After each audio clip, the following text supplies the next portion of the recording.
கிறிஸ்துவுக்குள் பிரியமானவர்களே, இயேசு கிறிஸ்துவின் நாமத்தினாலே உங்களை நான் இந்த நாளிலும் கூட வாழ்த்தி ஆசீர்வதிக்கிறேன். இன்றைக்கும் கனம் பொருந்திய ஸ்திரீயை குறித்து வேதத்திலிருந்து நாம் ஒரு வசனத்தை கூட பார்க்கலாம். 2 ராஜாக்கள் 4ஆம் அதிகாரம் 9வது வசனம். அவள் தன் புருஷனை நோக்கி, இதோ நம்மிடத்தில் எப்போதும் வந்து போகிற தேவனுடைய மனுஷனாகிய இவர் பரிசுத்தவான் என்று காண்கிறேன். ஆமேன், ஹல்லேலூயா, ஸ்தோத்திரம்.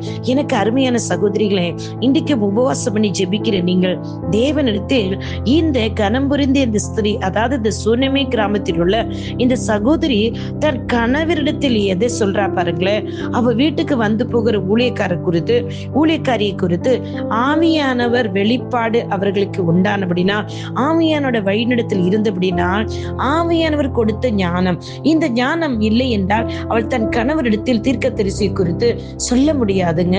ஞானம் என்று சொன்னாலே இந்த இடத்துல பிதாவாகிய தேவனுடைய ஞானம் யாரு? கிறிஸ்து இயேசுதான். கிறிஸ்து தான் அவருக்குள் இருக்கிறார், அவர் தான் வெளிப்படுகிறார். கிறிஸ்து இன்றைக்கு உங்களிடத்திலிருந்து வெளிப்படுங்க. கிறிஸ்து இயேசு நமக்கு கொடுத்த அந்த பரிசுத்த ஆவியானவர், பிதாவாகிய தேவன் அவருக்குள்ள இருந்த எல்லாம் கிறிஸ்து இயேசு மூலமாக ஞானமாக நமக்கு வெளிப்பட்டது. அந்த கிறிஸ்துவுக்குள்ள இருந்து பரிசுத்த ஆவியானவர் நம்மளுக்குள்ள இருந்து வெளிப்படுகிறார். அந்த அறிவி புத்தி ஞானத்தின் தெரிகிற கர்த்தருடைய ஆவியானவர் கிறிஸ்துவுக்குள்ளும் இருந்து வெளிப்பட்டது போல பரிசுத்தாவை நம்மளுக்குள்ள இருந்து வெளிப்பட வேண்டும். அப்படிதான் இந்த சூனமே கிராமத்தில் சகோதரிக்குள் இருந்து ஆவியானவர் அவளுக்கு கொடுத்த ஞானம். இன்றைக்கு அநேக சகோதரிகளுக்கு ஞானம் இல்லை. அந்த ஞானத்தை நீங்க கர்த்தரிடத்து கேட்பீர்கள் என்று சொன்னால் நிச்சயமாக உங்க வீட்டுக்கு வருகிற போகிறவர்கள் குறித்து உங்கள் கணவர்களுக்கு நீங்கள் ஆலோசனை கொடுப்பீர்கள். நீங்க சொல்லுகிறது கேட்டு அவர்கள் ஜாக்கிரதை.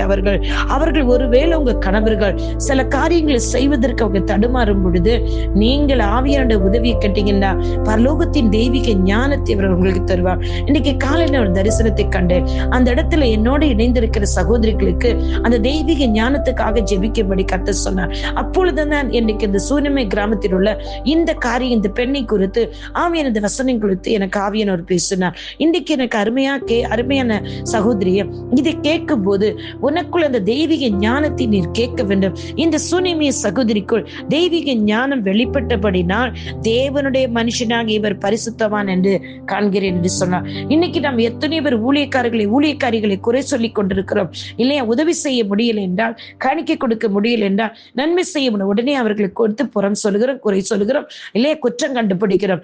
இன்னைக்கு உங்களுக்கு இருக்கிறது பரிசுத்தாவில் இருக்கிறாரா, அசுத்தாவி இருக்கிறதா? இன்றைக்கு நீங்கள் தீர்மானிக்க வேண்டும்.